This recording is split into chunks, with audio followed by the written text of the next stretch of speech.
Sí. En primer lugar, el riñón es un órgano que llega tarde en la evolución de los seres vivos. En realidad se necesita el riñón cuando los animales salen del agua hacia la tierra. En ese momento el riñón se hace indispensable para tener los líquidos, lógicamente.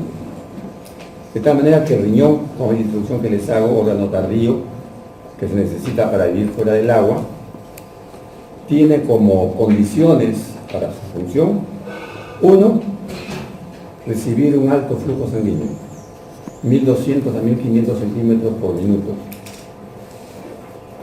No es poco, es la quinta parte de lo que trabaja el corazón. Si comparan al trabajo del corazón con el sueldo de un padre de familia, la quinta parte del sueldo va para el riñón, siendo chiquito, 200 gramos. En cambio, órganos más grandes como el cerebro, el hígado, reciben menos sangre que el riñón. Ya tengo una primera importancia, depende de la sangre. La sangre le asegura un elevado aporte de oxígeno, ya que es el órgano más metabólico del cuerpo, así como lo anotan. Es más metabólico que el hígado, que el corazón, que el cerebro, por lo tanto requiere más oxígeno. Entonces, ¿quién asegura que tenga ese elevado flujo sanguíneo y ese oxígeno? Una gran vascularidad. El riñón, exceptuando la retina, es el órgano que tiene más vasos en el cuerpo humano.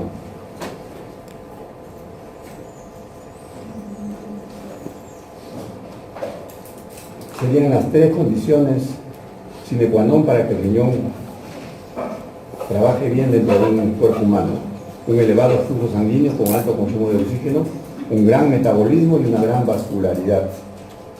El mismo raciocinio sirve para cuando pasen a cursos superiores entiendan cómo se enferma el riñón. Por ejemplo, le van a hablar de riñón diabético o glomerulonefritis diabética. ¿Cómo se explica? Muy sencillo. La diabetes es una enfermedad que ataca solamente a dos órganos: a los vasos sanguíneos pequeños y a los vasos pequeños. Y el riñón es el órgano más vascular, tiene que estar enfermo de diabetes. Solamente de la definición. Por eso es importante que vayan tomando nota de detalles generales que después le hacen entender cosas particulares. Luego tenemos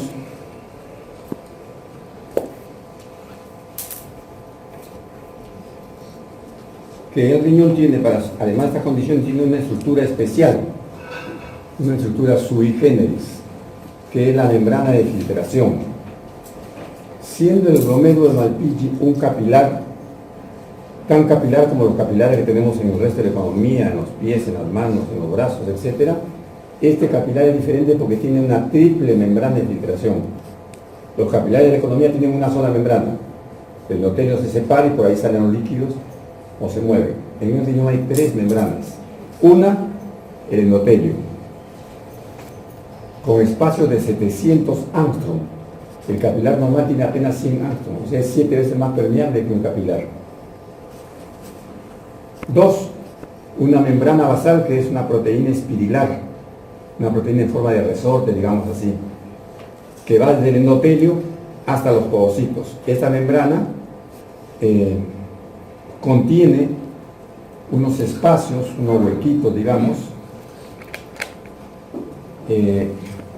tamizados o revestidos de cargas eléctricas negativas. Entonces, eso permite que esta membrana haga un tamizaje, no un colado ni un filtrado como hace el capilar. Tamiza porque selecciona las moléculas por su estereoquímica, 2 por su carga eléctrica, 3 por su peso molecular. Entonces, con esa condición es que recién puede una molécula fácil pasar de la sangre hacia la cápsula de bomba. No es igual que en el filtrado pasa cualquier sustancia por fuerza. Luego tenemos que después de la membrana basal están los podocitos, esas células que le llamaron la atención en histología, que emiten prolongaciones que se meten en la membrana basal. Entre cada prolongación, a modo de piernas abiertas, hay espacios tabicados también por cargas eléctricas negativas, que finalmente donde va a pasar el plasma de la sangre, fenestras, membrana basal, podocitos, y recién pasa a la membrana basal, a la cápsula de bomba. Eso hace entonces que el plasma no se filtre, aunque se diga filtrado en general. El plasma se tamiza por carga eléctrica, por forma o estereoquímica, por tamaño de la molécula, por peso de la molécula, 60.000 es su peso límite. Eso nos permite entonces a los médicos en general saber si algo está pasando por riñón o no. Por ejemplo, un tóxico, están ustedes en emergencia, y una persona envenenada y le traen el frasco. Ustedes vienen la molécula y de acuerdo al tamaño saben si el riñón la está filtrando o no, porque estoy diciendo que solamente filtra cosas de 60.000 o menos. Si la molécula tiene 100.000 no es filtrada, tiene que hacerle diálisis, solamente con ese dato.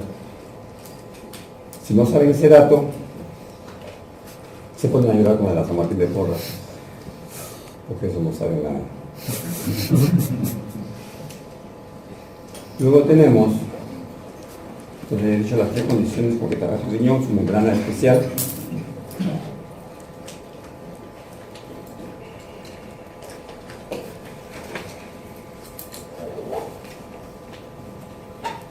Sí.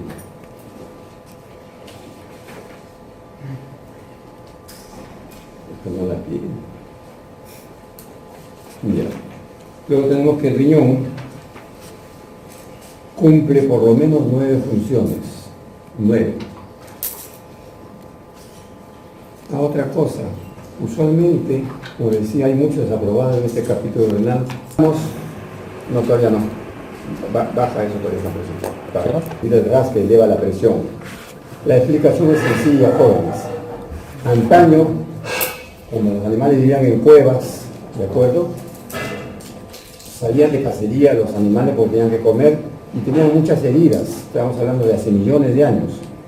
Sangraban mucho y les bajaba la presión y se morían de sangrado y de hipovolemia. Entonces se creó un sistema dentro del cuerpo que es el RAS, el cual inmediatamente cierra los vasos para que la presión se eleve y la persona no muere y se pueda recuperar. Entonces de ahí hemos heredado este sistema, pero ahora en la sociedad no nos sigue pues ningún animal, ningún monstruo, no sangramos. Cuando se pone la suegra, después todo es más tranquilo. El sistema, digamos, cuando se alerta el sistema, porque lo tenemos vigente, nos hace daño. ¿Qué alerta a este sistema? 3 cosas. A, hipovolemia. B, hiponatremia. Y C, hipotensión arterial. Entonces, cuando la presión arterial baja, cuando el volumen de la sangre baja, o el sodio del plasma baja, se alerta este sistema y se forma renina, angiotensina, aldosterona, etcétera, etcétera. Es un sistema presor que eleva la presión arterial. Estamos en la tercera función. La cuarta función es corregula el pH. Corregula el pH. Cuando digo quiere decir que trabaja con otra persona, ¿no es cierto? Trabaja con otro órgano. El riñón corregula el pH a través de la defensa renal.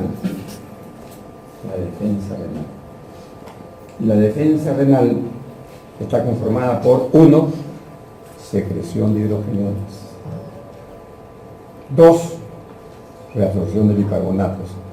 La niña que se amarra el pelo, ¿terminó todavía? ¿Terminaste o no? ¿Cómo venir a clase a amarrarse el pelito?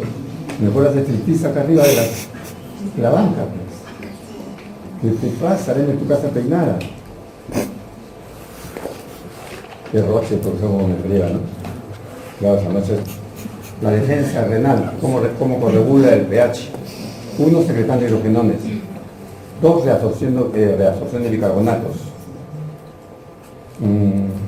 3, miren, con E, excreción de sulfatos y fosfatos. 4, con S, secreción de NH4 y NH3. 5, síntesis de nuevo de bicarbonatos, o sea, nueva síntesis de bicarbonatos. Primero le dije reabsorción, ahora síntesis de nuevos bicarbonatos. Y por último, secreción de bicarbonatos.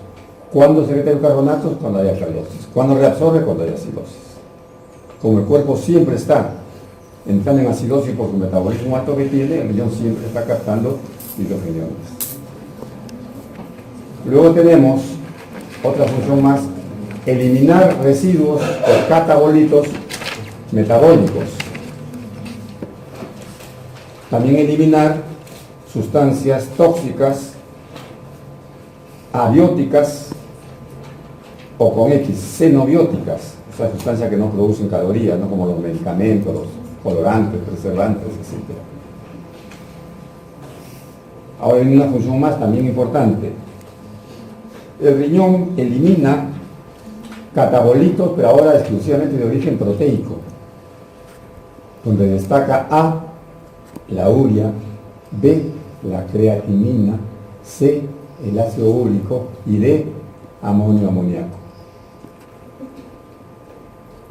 Cuando el riñón no cumple esta función de eliminar los catabolitos proteicos, hablamos de insuficiencia renal aguda. Pues esta función es de lo más importante, eliminar catabolitos proteicos. Notarán que a veces le dicto las respuestas con letras A, B, C, D. O sea, es una pregunta, lo que no saben es a qué estilo le voy a hacer esa pregunta. Otra función del riñón sería la función endocrina. La función endocrina la realiza el riñón de tres formas. Una primera forma,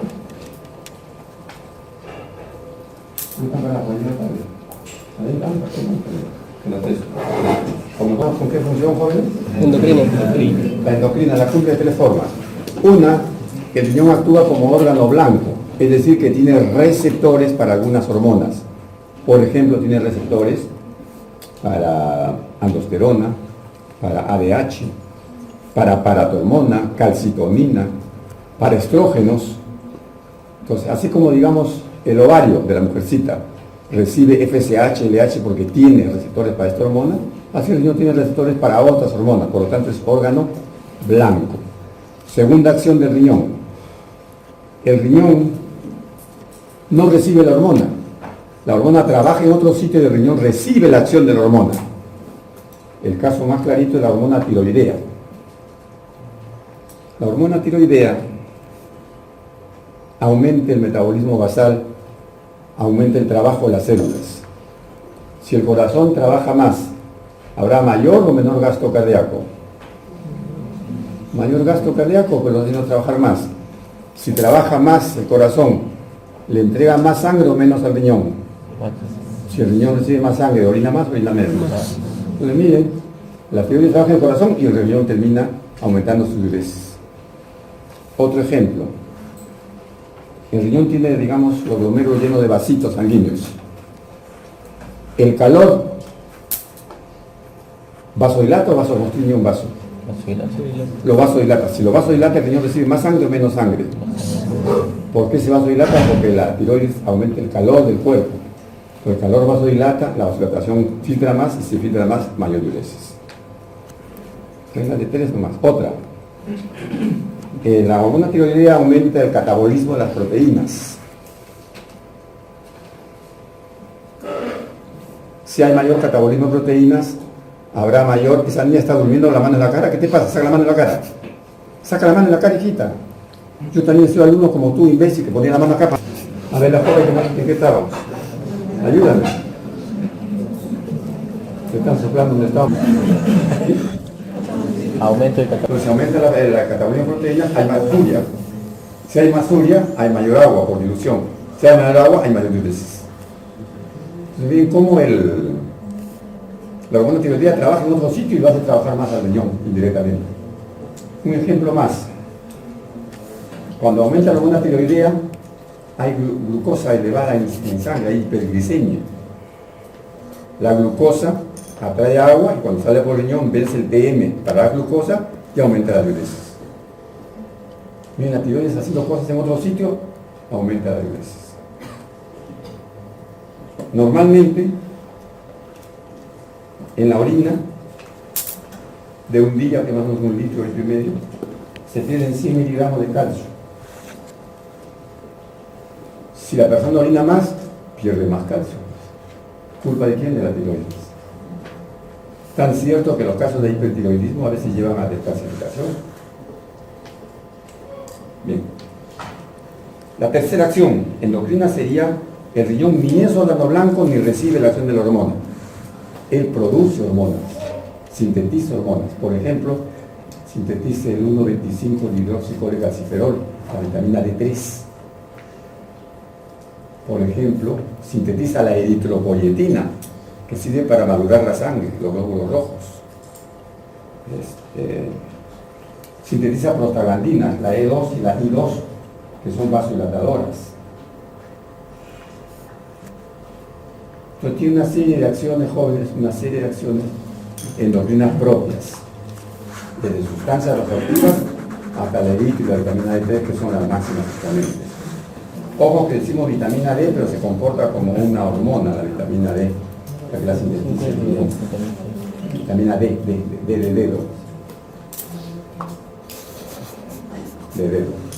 Pero no se olviden. No sé, desecho clarito de dedo.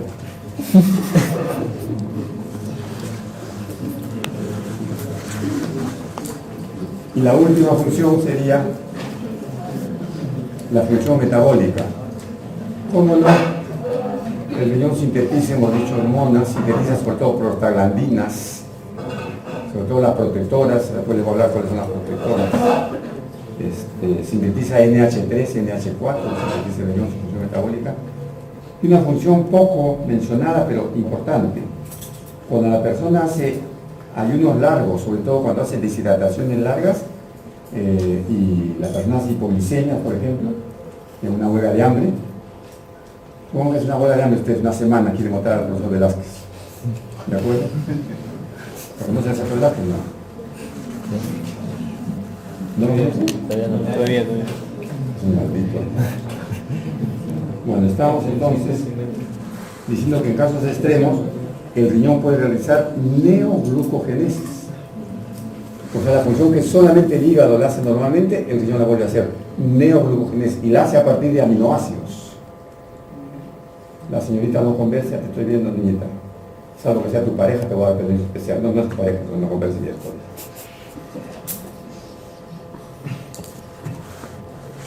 ¿Cómo será con su pareja? La función sería la que se niega en los congresos a modo de enseñanza, que el riñón no es un formador de orina. El riñón tiene como consecuencia de sus funciones que les he dictado formar orina. Entonces, la formación de orina es una consecuencia, es como las heces del aparato digestivo. El cuerpo humano no tiene aparato digestivo para tener heces. Las heces son una consecuencia del fenómeno digestivo. Igual, la orina es consecuencia de las funciones renales. Y estas funciones las realiza justamente con 4 mecanismos. Pues la pregunta, A, B, C, D.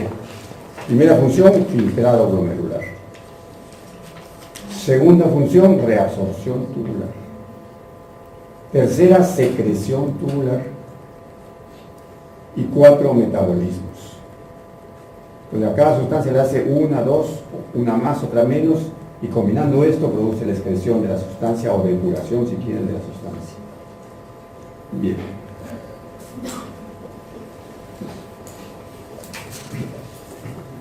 Ahora sí puedo pasar las láminas, a ver si puedo avanzar algo.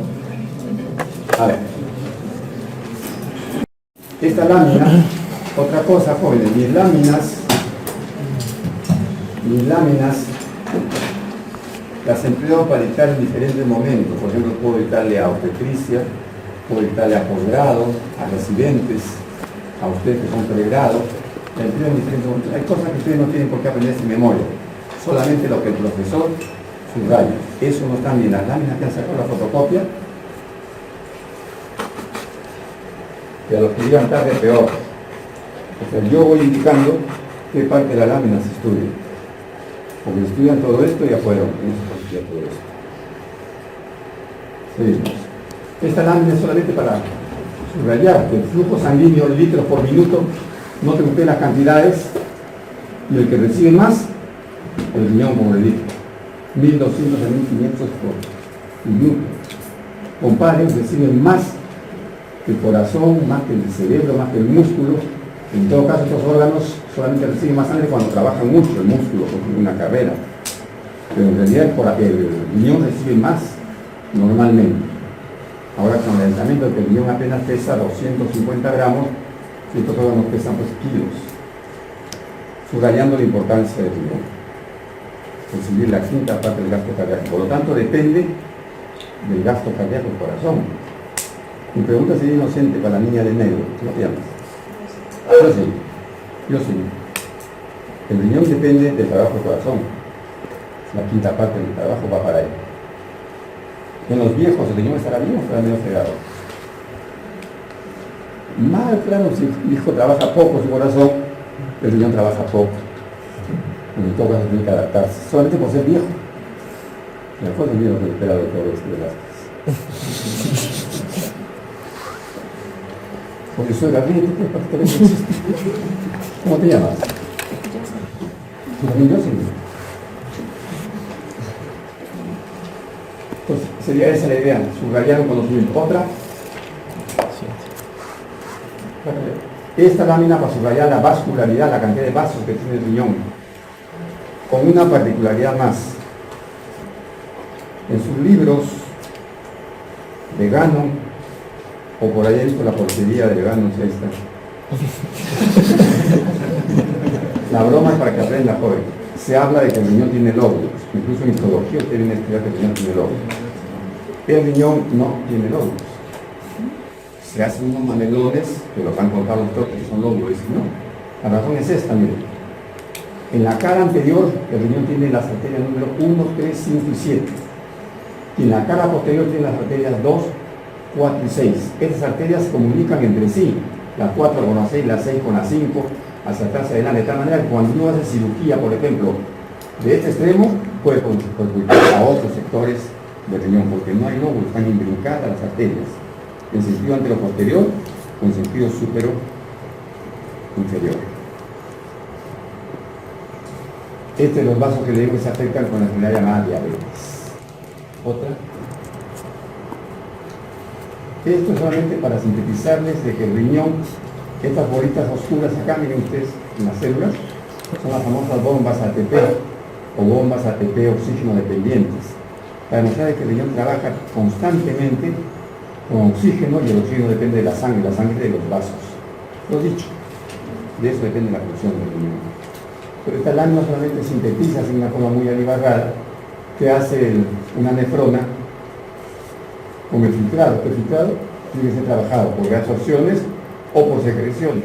Ambos fenómenos dependen de estas bombas que generan gradientes. Otra. Sí, acá no lo tenemos. El riñón filtra acá, en los médulos de Malpighi, filtra una cantidad de 125 a 130 centímetros de plasma. Y ese plasma, no copien, sigan el puntero, no copien, sigan el puntero. Sigue estos túbulos, ¿ves? Sigue los túbulos, descendente, ascendente, hasta gruesa, distal, colector, y sale convertido en pitch. Repito, el plasma, que es la vida acá, se filtra con glucosa, aminoácidos, con todas las hormonas importantes, a través de conversiones de reabsorción y secreciones en el camino tubular, se ha convertido en 1 centímetro de orina. Ese fenómeno fisiológico se llama flujo tubular. Y el flujo tubular tiene varios cambios. El cambio 1, cambios cualitativos. Cambios cualitativos, donde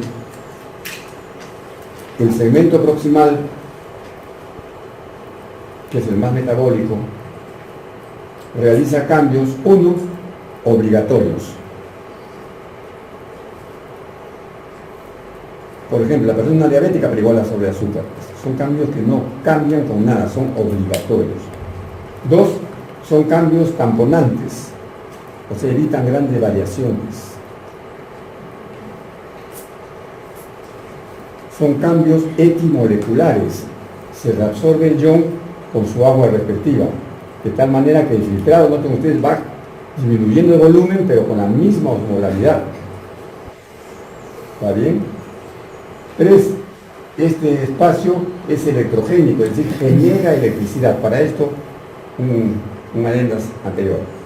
Ustedes saben por sus estudios de bioquímica, de biología, que cada espacio en el cuerpo humano, sea la célula sobre la célula en el vaso sanguíneo, cualquier espacio tiene como normalidad ser electroneutro, o sea, tener igual número de cargas positivas y negativas.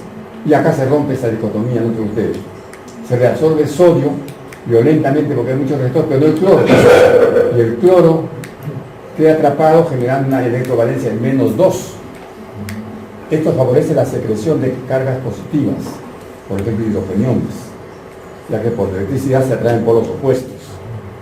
Entonces noten que tiene una intención volverse negativo. Pero más abajo en el proximal, ya Dios se acordó, y me olvidé los receptores para el cloro, y le genera acá muchos receptores para el cloro. Y el cloro coge los receptores y entra al cuerpo humano, con un adendas. La velocidad con que se mueve el cloro es 39.000, es un valor absoluto. Mientras que el sodio que debería seguir se mueve como 1. Entonces, si bien el cloro pasa y el sodio quiere seguirlo, no puede por la velocidad que es muy lenta. El sodio queda atrapado en el proximal y vuelve +2 positivo a este segmento, lo cual favorece ahora secreción de sustancias negativas. Difusión de la célula hacia la luz. Luego viene, este sería el segmento, entonces hemos dicho, obligatorio, tamponante, electrogénico, equimolecular, y es el más importante cuantitativamente. Luego tenemos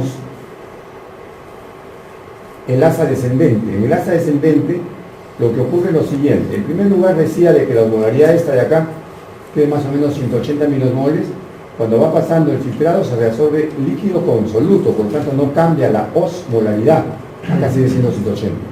Lo que ha disminuido es el volumen. Pero ya a partir de acá ocurre un fenómeno doble. El intersticio, noten ustedes donde pongo el puntero, conforme se profundiza desde la corteza hacia la médula, cada vez es más hiperosmolar, a 400, 500, 800 milosmoles, 1000, hasta 1200. ¿Eso qué produce? Que el agua que va bajando acá, miren, el agua de este puntito amarillo, va a salir de la luz tubular hacia el intersticio por ósmosis, violentamente es atraída por la alta osmolaridad del intersticio, resultando que el mismo líquido que entró acá a 180, cuando llega acá es 1200, es decir, ha perdido tanta agua que se ha hiperconcentrado. Luego tienen que al ascender ocurre esto, el tubo se vuelve impermeable, es decir, las junturas de las células son muy apretadas, entonces el agua queda atrapada acá, no puede salir, pero todo este segmento ascendente del ACGN está lleno de bombas 2-cloro-sodio-potasio ATPasas, es decir, que están catapultando de la luz tubular al intersticio 2 cloros y un potasio. Y además hay otras bombas de sodio que permiten que se reabsorban algunos minerales. Esto hace entonces que este espacio, vuelvo a decir, se cargue positivamente por estos cationes que les he dicho, tanto minerales como el potasio que queda atrapado, hasta que después se va reabsorbiendo. Finalmente se reabsorbe tanto soluto que queda agua libre y queda 150 milosmoles. Si con 180 milosmoles cada molécula tenía su corte de moléculas de agua, con 150 sobran aguas. Este es el agua libre que el cuerpo va a decidir en este segmento si se queda en el cuerpo o si sale en el cuerpo. Este segmento lo gobierna la hormona antidiurética ADH. Obviamente el hipotálamo censa si la sangre tiene mucha o poca agua. Cuando tiene mucha agua, inhibe ADH. Si no hay ADH, sale toda el agua libre. Cuando el cuerpo está deshidratado, manda ADH que trabaja acá en el colector y ADH jala el agua y sale el agua concentrada o en pequeño volumen. Este segmento final que les estoy hablando, bueno, este es el segmento ascendente, que es el segmento diluyente, se reconoce porque diluye a esta orina concentrada.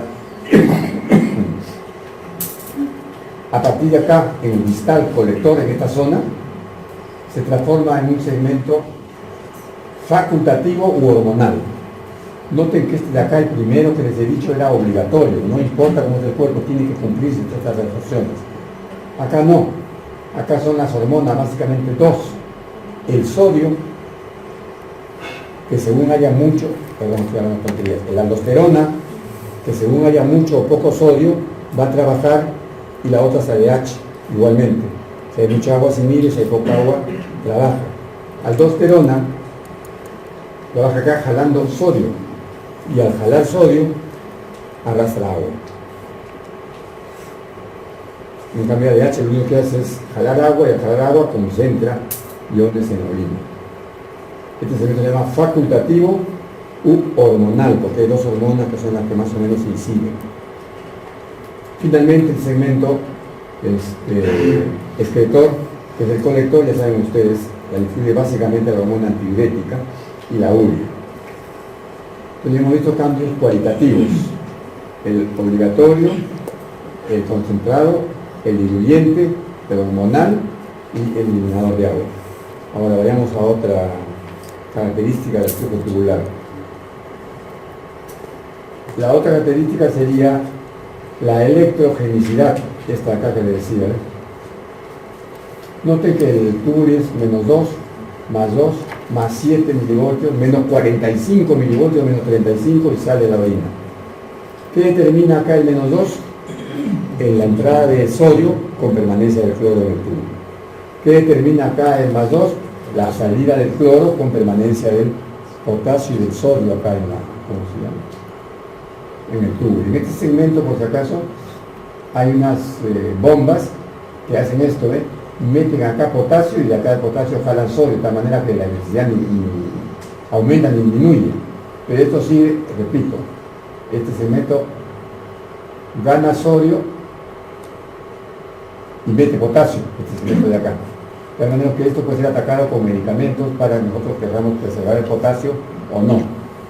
Finalmente, acá se hace más 7 por presencia, ya les digo, de potasio, de calcio, de magnesio, que todos son cationes de carga positiva y se hace fuertemente positivo este segmento. Y luego acá se vuelve menos 45. El menos 45 es por dos razones. Uno, que el bicarbonato, lo vamos a ver más adelante, pero se resolvió acá un 70%, 75%, pero queda el bicarbonato filtrado un 25% que sigue caminando. Este bicarbonato, por ausencia de anhidrasa carbónica, si no hay anhidrasa, no puede transformarse en CO2 y agua. O sea, sigue como bicarbonato, por lo tanto no se reabsorbe, haciendo negativo a este segmento. Y el otro negativo sería el cloro que queda. Entonces, es negativo por cloro, que recién se va a reabsorber, y bicarbonato, que la falta de la hormona hace que no se dicotomice para que pueda reabsorber bien. Sí, no tiene que la hormona que trabaja acá, ¿dónde está? Aldosterona que dijimos, capta sodio, pero no capta cloro. Entonces, nuevamente lo posterga al cloro, digamos, y eso hace negativo este segmento. Y si no es negativo, es la base, digamos, del trabajo renal. Al ser negativo, atrae positivos o negativos. Entonces hay dos iones pequeñitos que no pueden aumentar de cantidad porque son deleterios para el cuerpo humano: el potasio y el hidrógeno. Acá se eliminan potasio y hidrógeno en cantidades altas, tan altas de que lo que comemos en el combate entran 90 miliequivalentes y acá salen 90 miliequivalentes y se mantiene el potasio exacto del cuerpo humano por este mecanismo.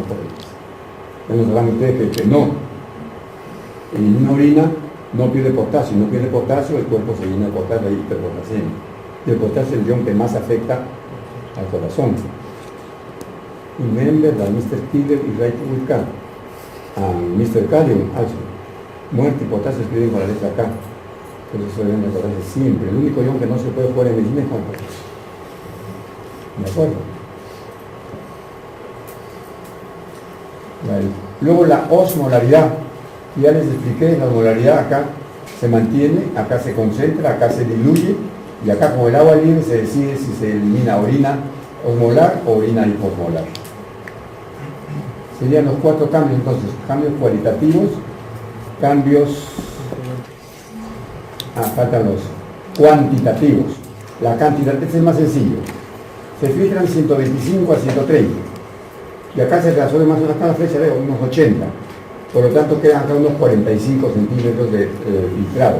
De estos 45 acá en el camino se jalan 20 de agua, por lo tanto acá suben 25. De estos 25 acá se jalan 12, quedan acá otros 12, de estos 12 se jalan 11 y sale 1 centímetro de orina.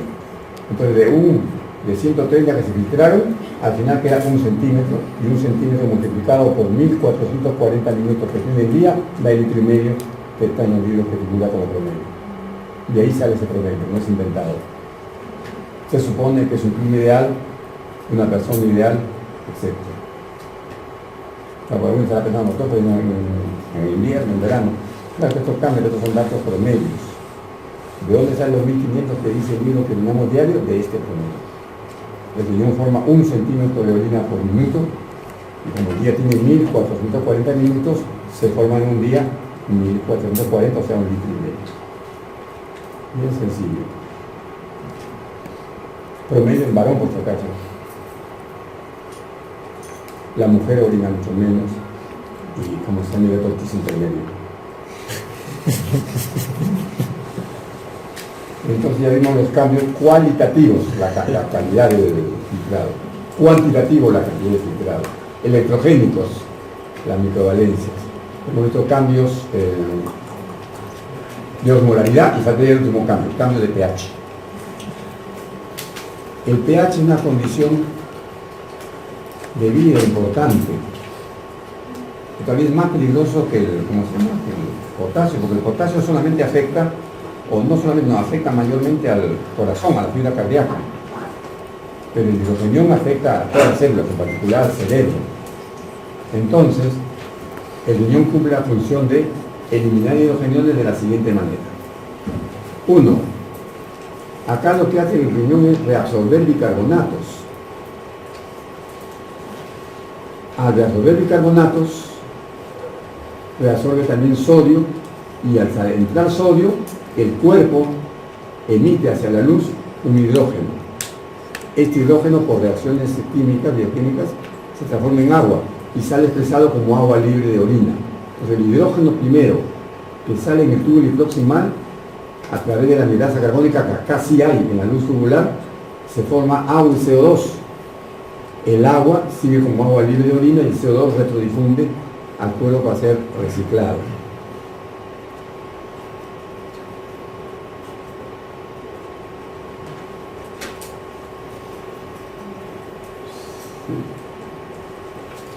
Luego tenemos que sigue la orina igual con el mismo pH. Acá se filtró con un pH de, pongamos un número antojado, 7.2, acá sigue 7.2, porque el hidrógeno secretado no influye el pH, ya que es transformado en agua. Luego acá sigue siendo el mismo pH, está cambiando la osmolaridad y la cantidad, pero el pH es el mismo, y ahora viene un segmento, que este segmento sí es el que cambia el pH. ¿Dónde se cambia el pH? A, B, C y D. Es una pregunta de exámenes. ¿En qué segmento del tubuli se regula el ADH? En el ascendente, en el distal, en el colector. Todos, ninguno. Si le agrego proximal, en cuál en el proximal no se acidifica la orina.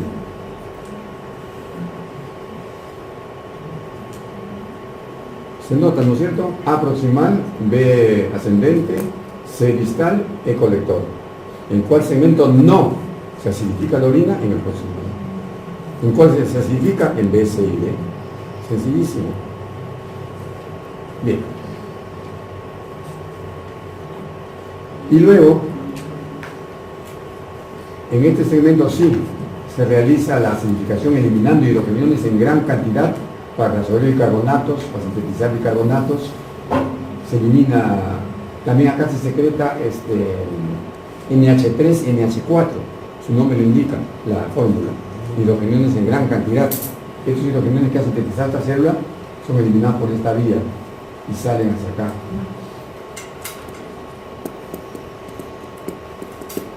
El segmento colector sí, ya casi al final ya no influye en el pH. El pH se forma acá en el distal, en esta unión distal-colector. Y hemos visto que acá cuando entra sodio sale hidrógeno. Hay una gran secreción porque es electronegativo este espacio. Y así han visto ustedes la conversión, entonces repito por última vez, de 125 centímetros cúbicos de plasma en 1 centímetro de orina. Por esos 4 cambios cualitativos, cuantitativos, electrogénicos, osmolares y de pH. A, B, C, D, E, todas en uno. ¿Qué cambios hay con el plasma para que se transforme en pichi? Los ponen. Ahora, acá se lo dicto facilito y se entiende fácil, pero el examen es medio basura, le pongo preguntas difíciles. Se no lo pone tan fácil, pues. Si no, el paciente va y dice, señorita, tengo mi pH así, no, así el paciente así. Yo tampoco voy a poder hacer la pregunta. ¿De acuerdo? Pues sí les enseño lo que voy a preguntar. Otra línea así tan mal. Y esta solamente para sintetizar lo que decía, que este es un riñón, miren usted, y solamente aquí en la corteza se realiza esto que estoy hablando, la formación de orina, acá en la corteza, no en la médula, o sea, en la nefrona nerviosa corta, porque hay nefrona nerviosa larga cuya función es diferente, es otra cosa. Finalmente, este es un remedo, son dibujos franceses, ya viejos, han caducado, pero son muy claros, donde se nota una arteria aferente, que sale, y acá el capilar, que se forma en varias asitas. De acá es que salen esos 120 centímetros, y todo sale por juego de presiones, es decir, que el trabajo del inicial para formar orina es un fenómeno pasivo, no requiere de energía, solamente con las fuerzas que tiene la sangre y la cápsula de goma se realiza el filtrado. Otra. Esta está sintetizada, ahorita como lámina, digamos, global para cuando estudien, ¿no? Se filtra en el glomérulo, una vez que se filtra en el túbulo proximal, vean acá arriba, realizan los cambios así. Las sustancias van de la luz a la sangre, reabsorción, sobre todo lo que es útil. En cambio van de la sangre hacia la luz tubular para ser eliminadas las sustancias nocivas o tóxicas o medicamentosas. Este es el segmento que más trabaja el proximal. Y luego destaca el segmento distal, que dijimos que es el hormonal o facultativo, donde básicamente destaca la acción de ADH para jalar agua que va a la sangre. Y en el mismo segmento se jala el sodio y en contraposición se elimina hidrógeno y potasio. En otro momento se va a secretar el NH3. Y una vez les explico esto para que vean que va unido.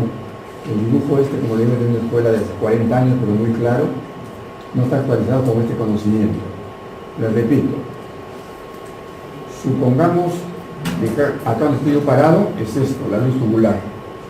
Acá donde estoy sentadito es esto. Entonces, en este momento yo soy un sodio y yo entro con otro sodio hacia acá la célula. Y la célula obligatoriamente en el mismo momento secreta un potasio y un hidrógeno. O sea que es un conocimiento dual. No hace falta que diga, profesor, ¿por qué no me puse hidrógeno? Estoy enseñando, maldita sea, es un fenómeno dual, se realiza de todas maneras, el profesor no tiene por qué decirles. Pues si yo hablo que se resuelve sodio, estoy diciendo que se secreta potasio y hidrógeno.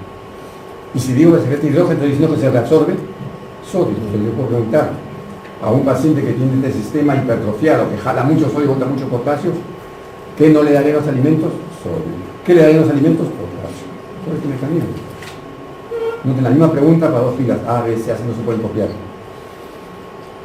El conocimiento está dado. ¿Alguna dificultad con este conocimiento? Es una reabsorción dual. Se jala sodio y se bota en el mismo mecanismo potasio e hidrógeno.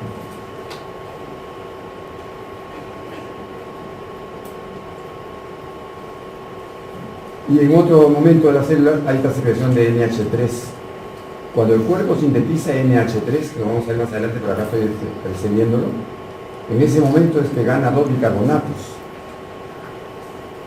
Vuelvo a repetir, el cuerpo siempre está ávido de bicarbonatos, como ustedes de plata. Claro, ustedes por mí, pero el cuerpo porque está acidificando, entonces requiere 100 bicarbonatos para captar hidrógeno, formar CO2 agua y deshacerse de este enemigo. Yo en mi enseñanza siempre comparo el hidrógeno con Chucky. ¿Se acuerdan de Chucky, la película? Era el más chiquito, el átomo más chiquito es el hidrógeno. Era el más móvil, el átomo más móvil en el cuerpo humano es el hidrógeno. Era el más combinable es el hidrógeno. O sea, no hay cosa que ustedes se imaginen en el cuerpo humano que no tenga hidrógeno ahí metido, para bien o para mal. Su cantidad normal se llama pH. Pero cuando hay mucho pH se entorpece el cuerpo. Y cuando hay poco pH se enloquece el cuerpo. ¿Y quién regula ese pH? Esa es la importancia de dominar este conocimiento y sobre todo la dieta, ¿no es cierto? Otra. Esto es un alarde mío para otros momentos, para enseñarles cómo cada parte del riñón maneja una reacción diferente y puede ser bloqueada con diferentes medicamentos. Este es uno de los temores que tiene el farmacéutico. Van a ver ustedes cuando progresen en su carrera que el farmacéutico siempre cambia la receta de vitaminas, de antibióticos, menos la del riñón. porque el riñón para el farmacéutico es chino. Incluso para el que estudia farmacia no entiende el riñón, es que no es tan sencillo de entender y ver sus medicamentos. Además, desde ahora les digo como antecedente, cualquier medicamento que trabaja a este nivel tiene dos acciones, la buena y la mala. Nunca falta la acción mala en un diurético, porque no van a saber ustedes fisiología para poder recetar un buen diurético. Si no, harían lo que hace la San Martín, porque mira al compañero y se coge. Y eso no es médico.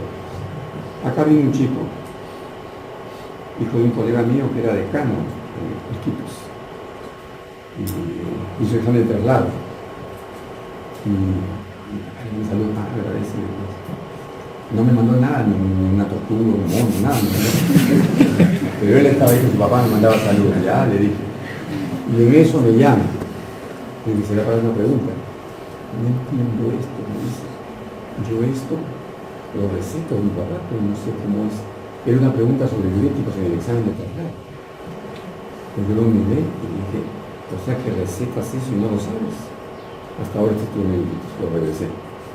No se puede permitir un médico que recete algo que no conoce. Igual hace mi abuela que compra un remedio en la farmacia. Y más un medicamento que estoy diciendo por última vez. Siempre hace algo bueno. El joven que mira con atención te deja un poquito de descrédito, descreído. Hay un diurético que tú lo tomas y pierdes calcio como diablos. Las mujeres no se pueden calcificar y lo usan para bajar de peso. Pero hay otro diurético que ahorita hace ganar calcio. Pues si no sabes fisiología, no sabes lo que hace el diurético, ¿cómo lo recetas? Con un diurético, cuyo nombre comienza con F, pierdes calcio. Con otro diurético, cuyo nombre comienza con T, más bien ganas calcio. Tú tienes que saber qué miércoles es un diurético. O sea, no es igual que el antibiótico, que la vitamina. Ya toma mucha vitamina, te dejas con los ojos abiertos. Pero eso no es un daño para el cuerpo. Es importante subrayar estos conocimientos, ¿no? Entonces, como les decía, esta lámina es un alarde, pero para explicarles que en cada segmento del riñón trabaja un medicamento diferente, porque cada segmento hace cosas diferentes. Otra.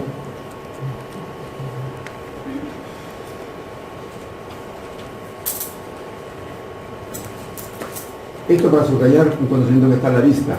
El cuerpo tiene dos tipos de nefronas de asa corta, miren la asa cortita, y de asa larga, miren la asa largaza.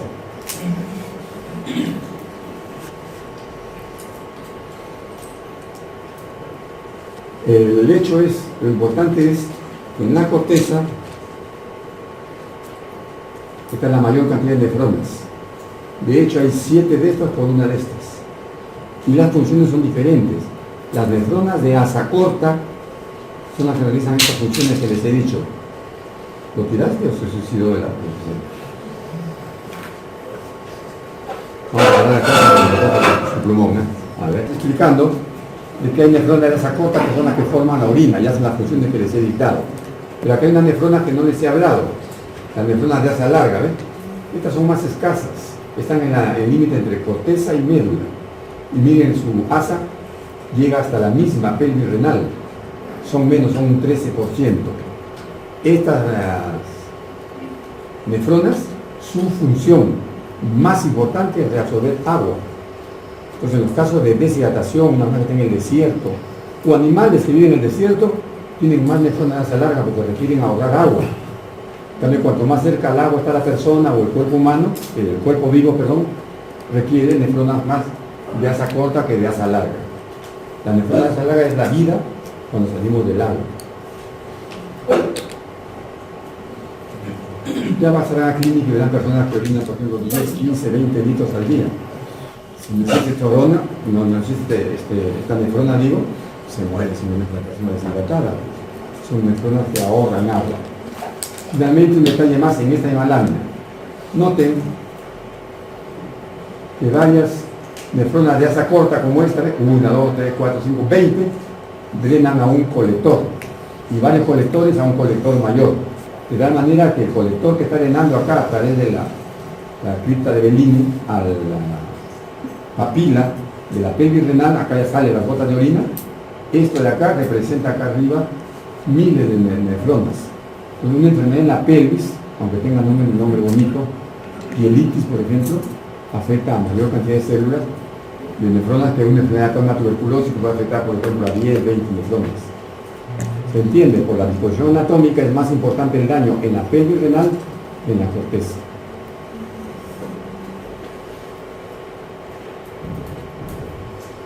Es frecuente ver a niños con glomerulonefritis, o sea, infección acá, estos glomérulos, que a los 15 días están sanos, porque otras nefronas reemplazan, pero cuando hay daño acá, es más lenta la recuperación. Ya. De una vez, porque esto vamos a hacer más adelante, les hablo acá algo que vamos a subrayar. El riñón, desde el punto de vista hematológico, se divide en 3 regiones. Una, la corteza; 2, la médula externa; y 3, la médula interna. Curiosamente, estas circulaciones son independientes. O sea, lo que hace una no se impide a la otra. Normalmente, jóvenes, quien recibe toda la sangre es esta. Pero hay casos de emergencia en que esto se corta la sangre y toda la sangre viene acá. Y a veces se corta acá y solamente llega a este segmento. Porque este segmento que ahorra agua. Bien. La circulación de la corteza, esta de acá, es la circulación más abundante. Más o menos son unos 800 centímetros, acá está, 800 centímetros por minuto por cada 100 gramos de tejido. 800 por minuto por 100. Es muy rápida la circulación, o sea, la sangre no podría dibujar con el puntero, hace esto, entra y da la vuelta, ¿sí? Entra y da la vuelta, entra y da la vuelta, es muy rápido. Esto es lo que forma el oído. En cambio, la circulación de este segmento de acá, miren ustedes, son más o menos unos 160 centímetros de sangre por minuto, es lenta, o sea, ya. Y la de abajo es mucho más lenta, acá se reabsorben, acá hay unos 60 o 30 centímetros nada más y ya es muy lenta. Acá la sangre entra, ya la vuelta a ser lenta. ¿Y por qué lenta? Porque tiene que jalar el agua al máximo para darse a los vasos recta, para mejorarnos con las deshidrataciones. Esto es lo más importante. Entonces, nefrona de asa larga, asa corta, las 3 circulaciones. Listo, otra. Pero lógicamente, en general, digamos, teóricamente, el cuerpo humano viene a ser un conglomerado de células rodeado de un líquido llamado líquido extracelular. Pero el líquido extracelular contiene vasos sanguíneos. De hecho, la composición del vaso sanguíneo es muy similar a la del extracelular. La única diferencia serían las proteínas que hay en el líquido sanguíneo y no en el intersticio. Pero en cambio el líquido de intracelular es diferente a este líquido. De todas maneras, para que presten atención, para que esta célula, ahora esta célula puede ser una neurona, puede ser un miocito, puede ser una célula granular, cualquier célula trabaje requiere varias cosas. Uno, despolarizarse, para que interactúen acá sustancias con la membrana y trabaje la célula. Por ejemplo, puede ser una hormona, puede ser un medicamento. 2, intercambio de membranas normales. Pero para que haya intercambio tiene que cumplirse la ley de la física, que son bien sencillas. Son 2. Por eso no es pregunta de examen. Pero sí puede ser que células hacen este 2, puede ser 4 por 2, 8, por ejemplo, ¿no? ¿Cuáles son las 2 leyes? El movimiento por gradiente químico, que va de más concentración a menor concentración. Pero si usted pone acá algo fuera de la célula que está muy concentrado, de acá a poco, la molécula tiende a meterse a la célula por gradiente químico. Si al contrario acá tiene usted algo muy concentrado, el potasio, acá tiene algo poco concentrado, el potasio, por ejemplo, acá hay 150 y acá hay 4 milenios. Pero el potasio tiende a salir constantemente de la célula hacia acá. Pero noten que para que eso se cumpla, esto de acá tiene que tener una constancia de agua, de solutos. Entonces acá, por ejemplo, siempre van a haber poco potasio, mucho sodio, mucho cloro, para que la célula pueda realizar sus intercambios. Y repito por última vez, lo de la sangre es muy parecido al intersticio, exceptuando la albúmina. Estas son las 3 aguas, la intracelular, la extra y la agua vascular. En medicina trabajamos con el agua vascular, asumiendo que es exacta el agua intersticial. A esta agua que rodea las células, que permite la vida de todo el cuerpo, la mantiene normal en cantidad, en solutos, en pH y en osmoles, el riñón. ¿Se acuerdan que dije que el riñón eliminaba 90 miliequivalentes por orina? Bien, acá afuera hay 4.5. ¿Cuántos litros de afuera hay? 20 litros de extracelular, me enseñó el profesor. 20 por 4.5 da 90. Usted come 90, hay 90 y orina 90. Entonces, este flujo fisiológico no se puede parar. Si usted no orina, no bota 90 y se sigue acumulando. Si acá hay más, la célula ya no puede hacer su infusión de potasio y se altera todo el cuerpo. Esa es la genialidad del riñón, mantener a esto constante. Esto lo descubrió un profesor, Claude Bernard. Los médicos franceses, sobre todo que son tan exquisitos, se burlaban de él. Lo sacaban en el periódico a Claude Bernard con orejas de burro, diciendo que él era un burro, Claude Bernard. Porque Claude tuvo la idea de hablar en términos, como el francés que es romántico, dijo, el cuerpo humano, las células del cuerpo humano no viven en el aire que le rodea. O sea, yo no vivo en este aire, ¿no? El cuerpo humano vive en el agua, es decir, en el mar que baña sus células. Pero este mar debe ser constante en volumen y composición. O sea, ya hablaba Claude Bernard de esta condición del agua que se llama medio interno, que repito, como anécdota, le jaló las bromas de los grandes sabios de aquel entonces. Decían que él era un burro, porque daba tonterías. Creía que nosotros vivíamos en agua. Ustedes ven ahora que hay experimentos, usted mete a una rata dentro de un líquido hipertónico de oxígeno y la rata no sabe respirar, vive feliz en el agua, en los pulmones. El mismo feto cuando está dentro no necesita aire, demostrando que la vida del humano es agua y oxígeno, no es agua y aire. Muy bien.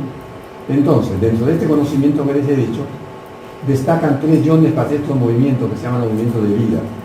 El cloro, el sodio, que son amantes, que van juntos siempre, sodio positivo, cloro negativo, pero son amantes buenos, no amantes que hacen llegar tarde a su compañera de clase. Pero la otra son hermanos, no, ese tipo de amantes no. Amantes que dejan a su compañerita y llegan temprano a clase. Entonces, estas 2 moléculas, más el potasio, conforman los iones vitales, digamos, para las células. Y se mueven siguiendo esta gradiente que les he enseñado. Rápido lo menciono porque esto ya lo deben saber. El cloro, para esto un dato general sería saber que las células son electronegativas. Son electronegativas las células por 2 fenómenos.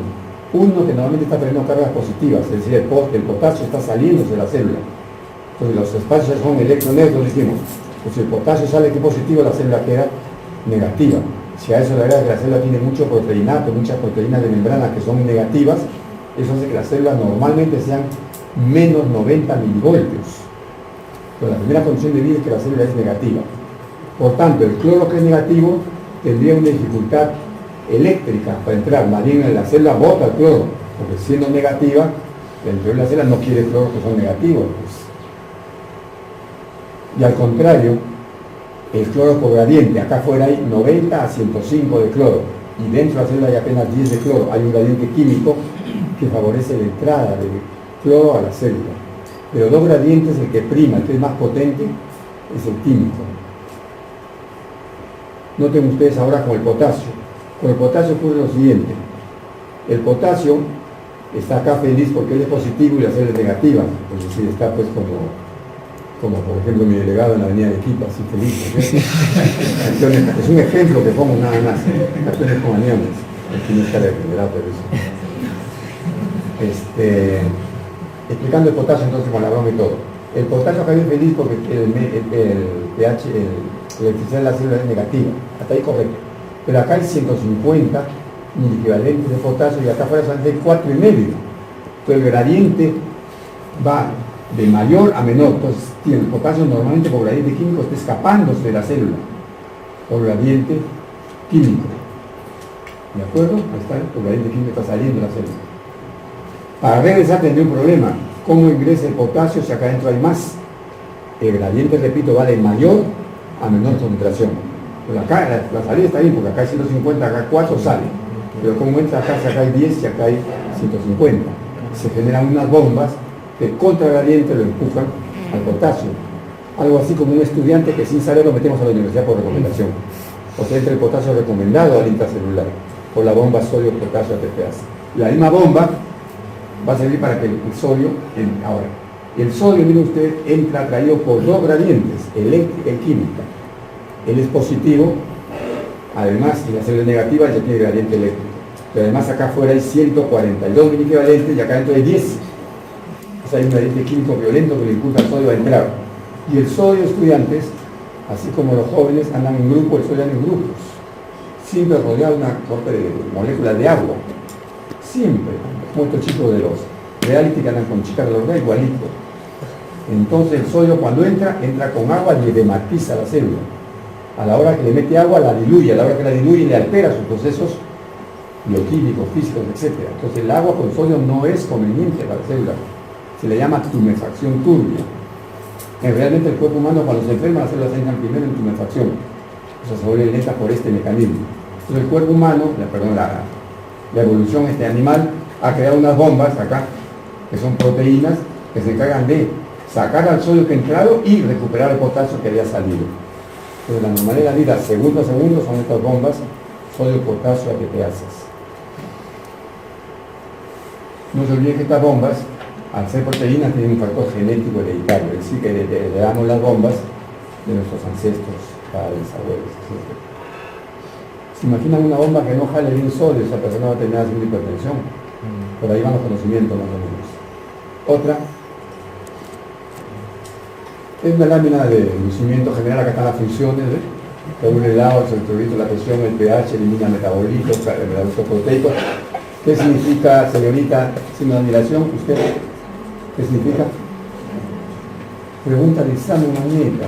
A los jóvenes de atrás que están distraídos, cuando en mis láminas haya esto, es pregunta de examen. No se olvide, por favor, no sean malos, malditos. Que ni eso quieren copiar, por eso que después no me reclaman. Porque si yo le digo, les voy a preguntar qué reclaman después. Ustedes saben el placer que hay en jalar y enseñar a estudiantes. ¿Saben quién me tocó el siglo pasado? Un chico que apelaba a Dios. Y yo nunca me jalaba a Dios.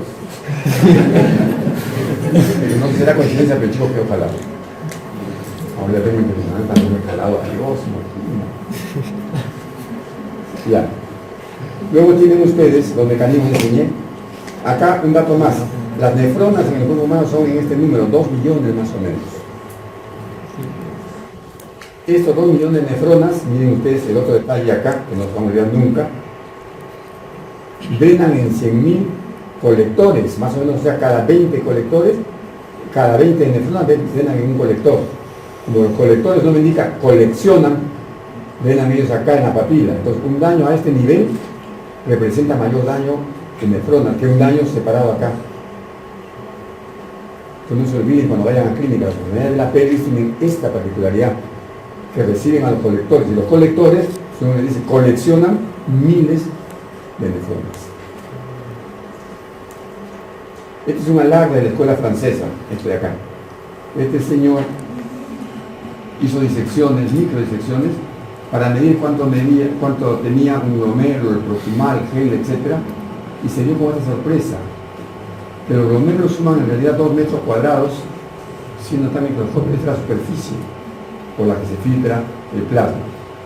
Y la cantidad de vasos que van a los glomérulos son de 4 a 8 kilómetros, son cantidades que no podemos imaginar si no están escritas. Aún así, los túbulos que salen, miren ustedes, en total cada túbulo, desde la cápsula de Bowman hasta el colector, miden promedio 5 milímetros, trabajo muy bonito de los belgas. Pero si sumamos ahora cuántos son los túbulos de los 2 millones de nefronas, son 10 kilómetros, son 60, 80 kilómetros de túbulos. Es el trabajo del riñón. Eso requiere oxígeno para su trabajo, requiere oxígeno para su trabajo, requiere sangre para su trabajo.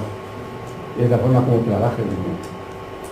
En el riñón no hay casualidades, todo está supervisado por este sistema de reacciones activas. Y la distancia, esto de acá solamente es un alarde para que vean el enorme trabajo que hace el riñón, porque no es porque se filtra plasma y sale orina. No, los cambios son pues cuantiosos a través de toda esta cantidad de kilómetros. Otra. Ya, los riñones tienen una particularidad dentro de su anatomía.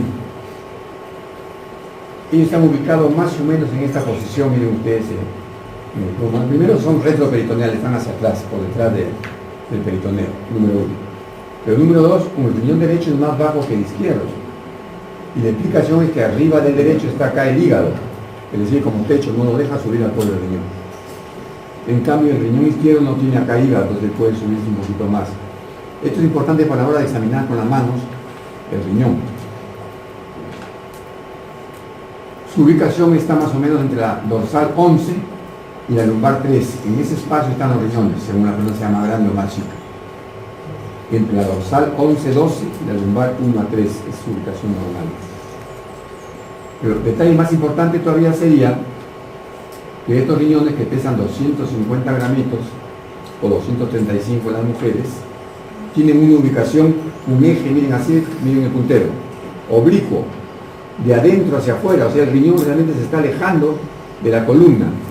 Acá arriba la distancia es más o menos unos 6 centímetros, pero acá abajo puede ser 17, 18 centímetros. O sea que el riñón tiene más o menos esta posición, jóvenes, ¿no?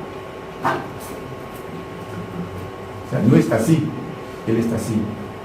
Esto es bueno para que cuando la persona se toca aquí al lado de la columna, ahí no hay riñón.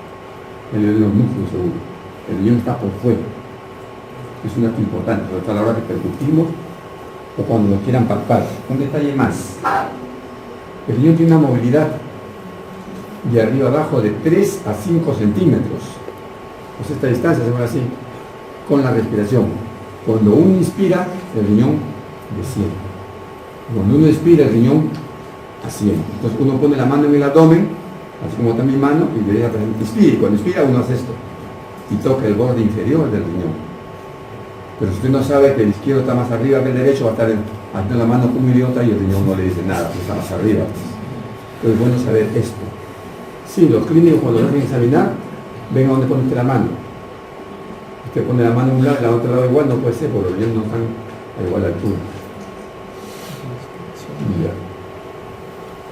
Ya. El riñón está fijo en su sitio por 4 factores, otra vez, A, B, C, D, todos, ninguno.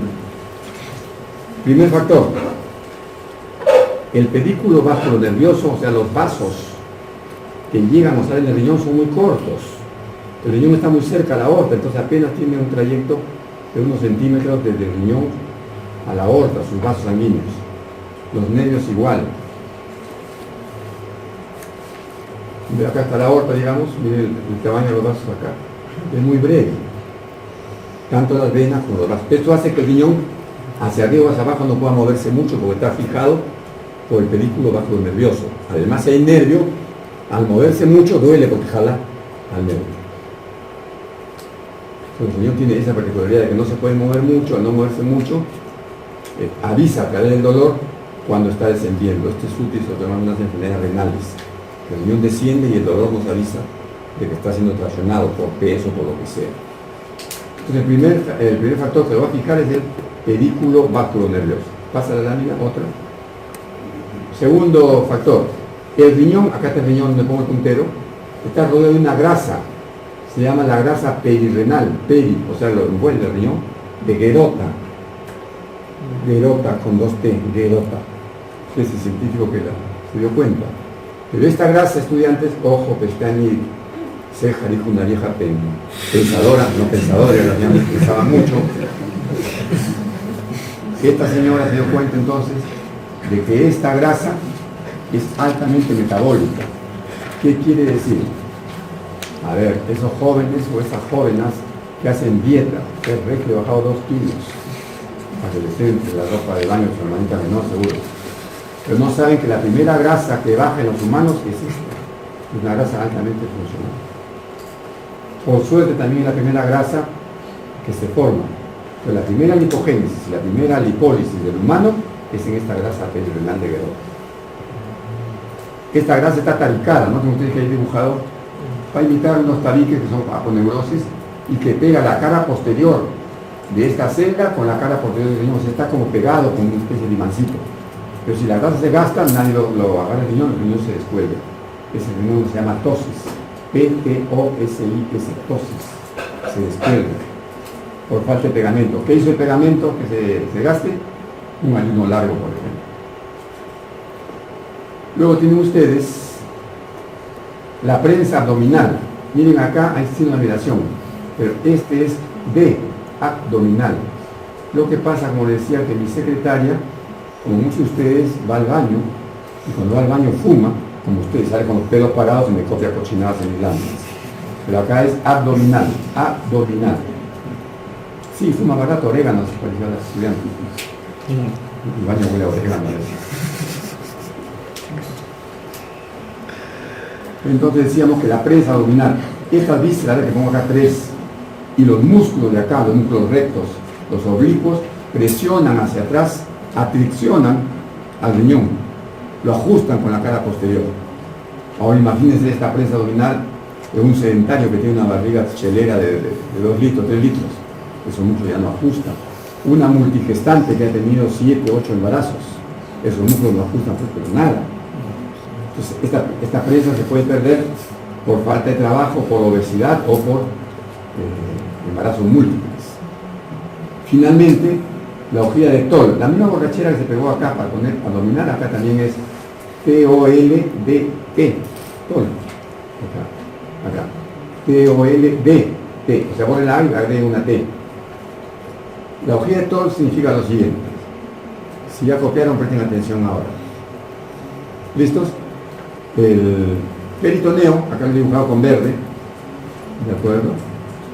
Ustedes tienen fotocopia, ¿no es cierto? En blanco y negro, miso, después ya es acá el peritoneo está en color verde, para que aprendan. También el peritoneo lo que hace una envoltura a los 2 riñones, se une por la fascia central y envuelve al otro riñón. El detalle está que el riñón derecho de esta envoltura sigue libre hasta la fosa ilíaca. En cambio, en el riñón izquierdo, esta envoltura se fusiona acá, se unen, hay aponeurosis.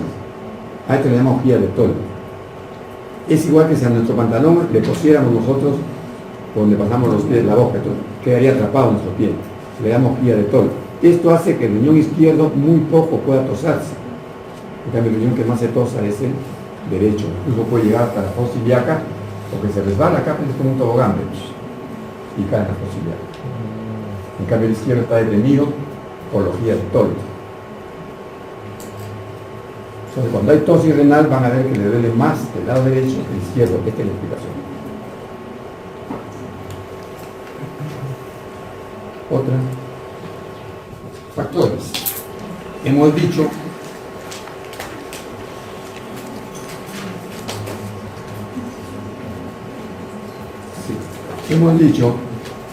de que el glomérulo es un capilar y el cuerpo tiene capilares en toda la economía, pero el glomérulo forma 130 centímetros cúbicos cada minuto de filtrado. Los capilares del cuerpo no forman 130, no estaríamos hinchados como una pelota, no ocurre eso. Quiere decir que el glomérulo tiene algunas condiciones sui generis. Esas condiciones se llaman factores anátomo, histológicos y fisiológicos del filtrado glomerular.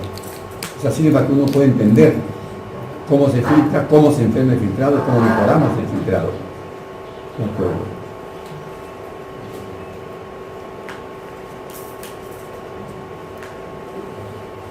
A ese alumno que se mueve a cada rato o alumno, y hace su diagnóstico, mira, si se interno y hace lo que tiene. Tiene hemorroides, y como no puede rascarse, se toma con el cartel. Dejen sus hemorroides en su casa, que no vengan a fregar a clase. Sí, acá no tiene hemorroides. Acá hay una lista que se asienta.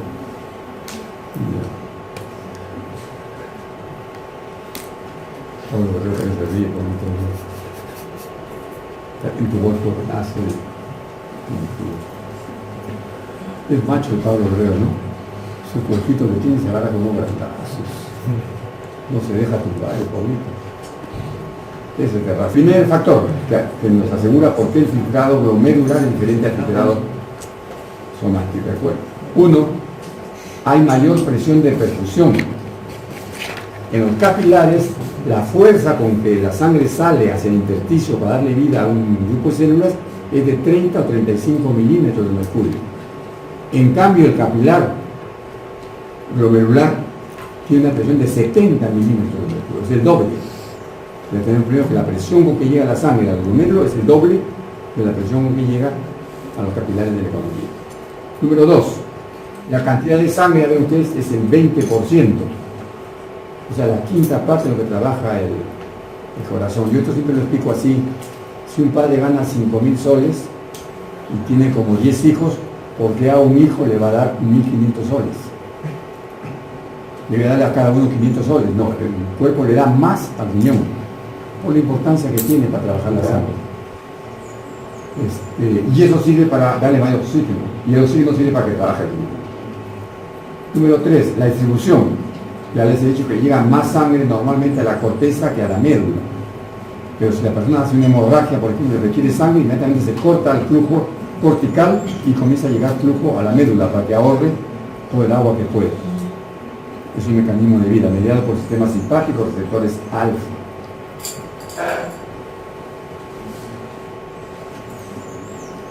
Doble sistema capilar. Esto también es fácil de entender. Normalmente en el cuerpo una arteriola se transforma en capilar, el capilar en vénulas y las venas regresan al corazón. En el riñón no es así. En el riñón un capilar se forma en otro capilar, o sea, los capilares del glomérulo se transforman después a través de una arteriola en los capilares que rodean a los túbulos, y después en venas y después regresa al cuerpo humano. O sea, es un doble sistema de resistencia. Asegura mayor intercambio de la sangre en ambos sentidos.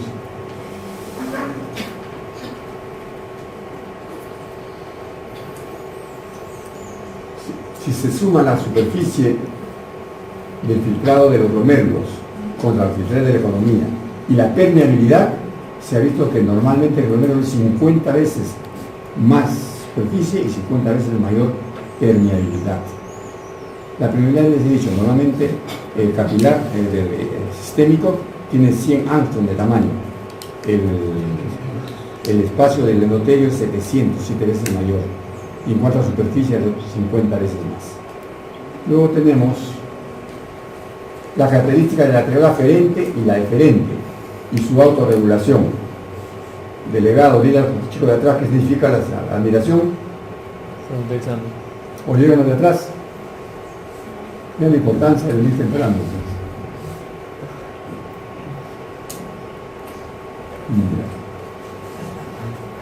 Entonces, la arteriola aferente, miren ustedes, es gorda y gruesa. Yo hago una analogía más o menos que se puede entender. Es como la manguera de los bomberos, una manguera cholona, gordota. Pero es breve. Tiene un tamaño.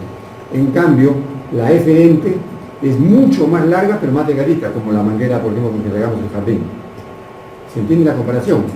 Entonces, yo este cuarto es el glomérulo y lo irrigo con una manguera gruesa, que es la arteriola aferente o manguera de bombero, y lo dreno por una manguera larga de jardín, el agua tiende a salir rápido o estancarse.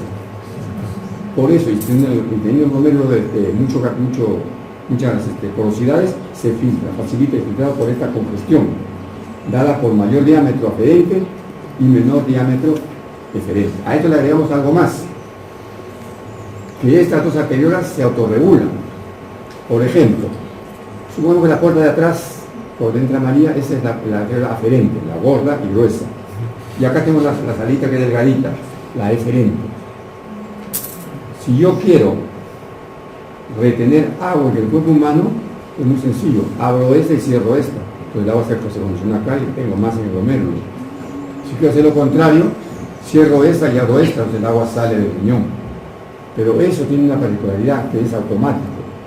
Cuando el perro de Goldblatt, algunos alumnos en las copias, acá tengo las copias, han puesto que el perro galgo, yo no puedo dictar ningún perro galgo, señorita. No se han puesto el perro galgo. No. El perro de Goldblatt. Goldblatt es el científico que trabajó con este perro y les trajo el riñón y lo puso en una perfusión extracorpórea.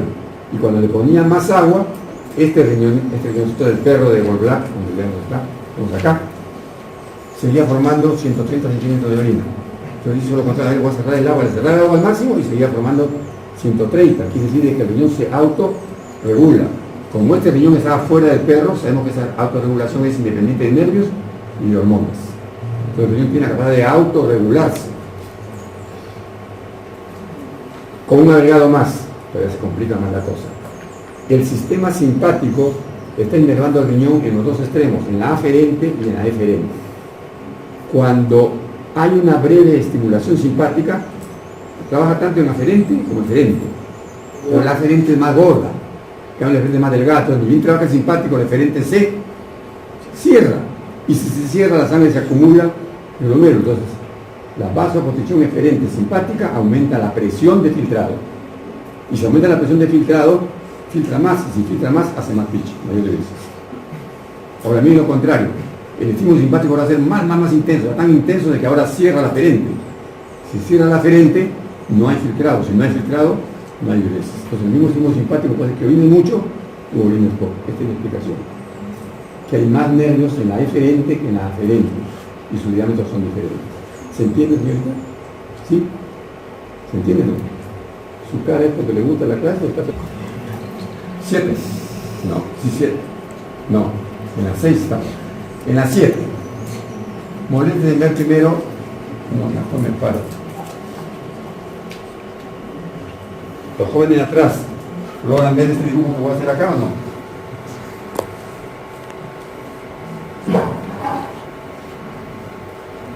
Jóvenes de atrás, ¿lo ven o no? Jóvenes de atrás, ¿lo ven o no? Jóvenes de atrás, ¿lo ven o no? ¿Ya ven? Cejo por llegar tarde, pues. Cejo es un verbo muy bonito. Se conjuga. Entonces, miren, una arteria cuando avanza se va dicotomizando, se va dividiendo en ángulos rectos. Esto es importante. En cambio, miren el riñón. Aorta, arteria renal, arterias arcuatas, interlobuliares, vaso aferente. En el riñón la división es en ángulo recto, miren ustedes. Miren ustedes. ¿Para qué es esta explicación? Ahora miren ustedes la sangre cómo avanza. Sístole, diástole, sístole, diástole, sístole, diástole, sístole. O sea, en el sístole avanza y en el diástole retrocede un poco. Eso no puede ocurrir en el riñón porque sístole cuando le da la vuelta, ¿cómo regresa? Eso hace que el riñón tenga una presión elevada por esta disposición de nacimiento en ángulo recto. Mantiene la presión y evita flujo retrógrado.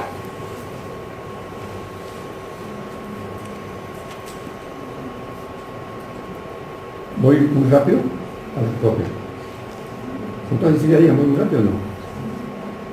No.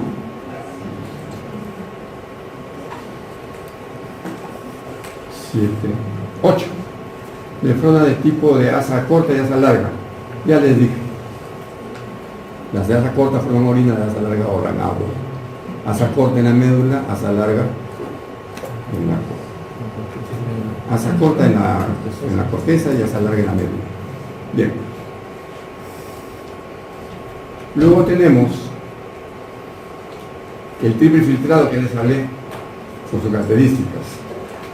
Endotelio, membrana basal y podocitos. Revisten cavidades mínimas que permiten tamizar la sangre, el plasma, disculpen. Y se tamiza en base al tamaño, al peso molecular, a la forma estereoquímica y a la carga eléctrica. El riñón selectivamente deja pasar una molécula y no otra.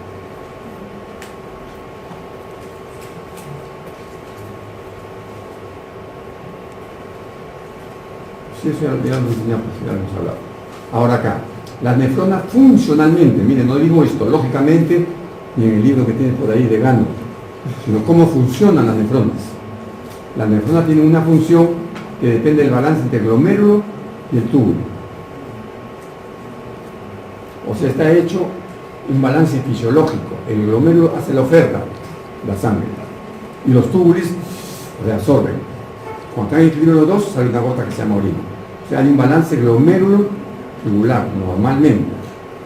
Entonces, las nefronas tipo 3 están en equilibrio. Lo que ofrece el glomérulo está en capacidad de reabsorber a los túbulos.